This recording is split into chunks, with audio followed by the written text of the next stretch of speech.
Hey guys, Professor Perazzo here. As you can see, I'm driving, heading home from teaching and training today. And I wanted to address a question that I received on Facebook in regards to a video that I posted of a Rickson Gracie interview that Rickson did 2011, so it's only a couple years old. Pretty relevant, I think, just because, you know, we do Jiu-Jitsu, we do MMA, all what we feel is most effective, Muay Thai at our school. And, you know, Rickson was asked about what he thought of the kind of new style moves, and, you know, obviously, you know, you'd think he's the interviewer is referring to moves like Berimbolo and 50-50, and, you know, Rickson, for obvious reasons, poo-pooed those moves because, you know, as we all know, he's a big proponent of your Jiu-Jitsu being very relevant for street fighting. And if you know MMA, if you know street fighting, there's probably very few instances where Berimbolo or 50-50 guard or, you know, those kind of what would be considered nouveau techniques would be relevant and or effective unless there's a huge disparity in skill. So the question was posed to me of what I thought about these new techniques and you know, its effect on the martial arts and that kind of thing. And I take a little different approach because I'm not Rickson. I'm not considered one of the greatest Jiu-Jitsu fighters of all time, but, you know, I still have a passion and a love for Jiu-Jitsu. And I think these new moves are great. I think they're great in the context of what they are. They're sport moves. You know, I don't think you hear the Mendes brothers or the world champions, or at least I've never heard them talk about how effective these moves are on the street. They go out and they say, you know, and they show that these moves are highly effective for tournament point jiu-jitsu. Now, I think the bigger argument, and I think this comes up in the Rickson interview, is, you know, is this new sport jiu-jitsu watering down or ruining self-defense and, you know, making people think that they know how to fight and when they really don't. Just so, that I agree with. I think that these moves don't have applications in MMA and in you know, a street fight or self-defense situation, but that's not a bad thing. You know, people pick and choose what they want to focus on. If I want to be a sport jiu-jitsu player, if that's my passion, then these are some of the techniques that I'm going to have to know.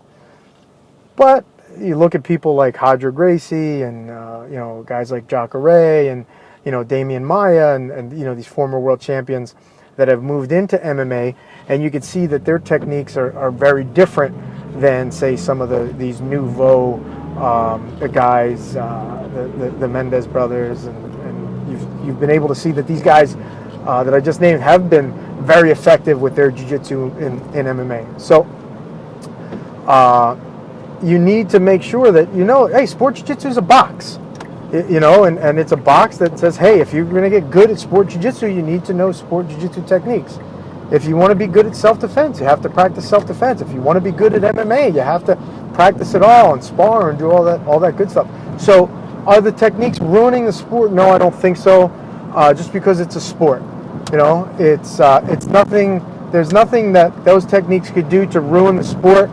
Unless the practitioner is claiming to be more than he is. You know, when guys refer to a jiu-jitsu tournament as a fight, that's not a fight. Fight happens on asphalt, concrete, maybe in the grass, you know, or in a cage or in a boxing ring. Those are fights.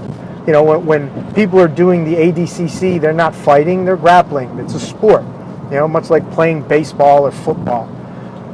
So that's my feeling on the nouveau techniques. Do I try them? Yes. Do I try to implement them into my game? Yes, I do, but I try to use them in a sport capacity.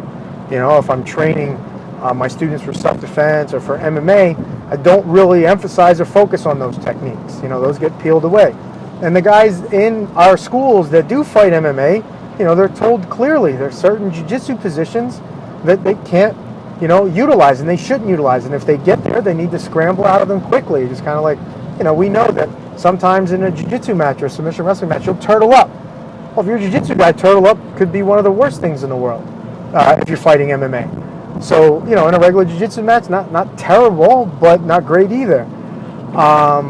So, I don't feel as if these nouveau techniques, the berimbolo, the 50-50 guard, and all these other things are ruining the sport if we really just look at the sport of Brazilian Jiu-Jitsu as a sport in and of itself.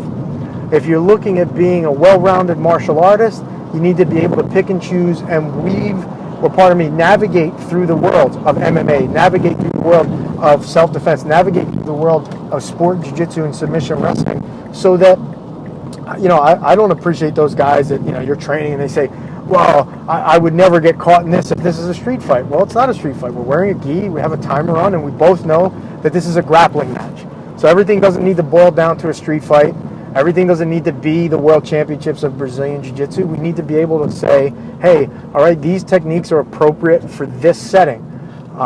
So if you look at it, in my mind, if you look at it from that standpoint, then the techniques are great, all of them. So it would the sucker punch defense be very effective in a sport Brazilian Jiu-Jitsu match? No, because I'm not getting sucker punched. So, so you can't.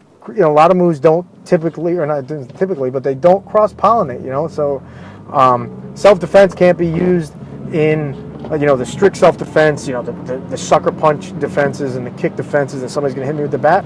Well, you're not going to see those techniques at the World. Why? Because that's not what the World is about. The World is about showing who's the best grappler within a certain time limit, within a certain set of rules. And if you don't like it, then you don't compete in the Worlds, or you don't compete in those tournaments, and you get ready for street fights, and that's how you train.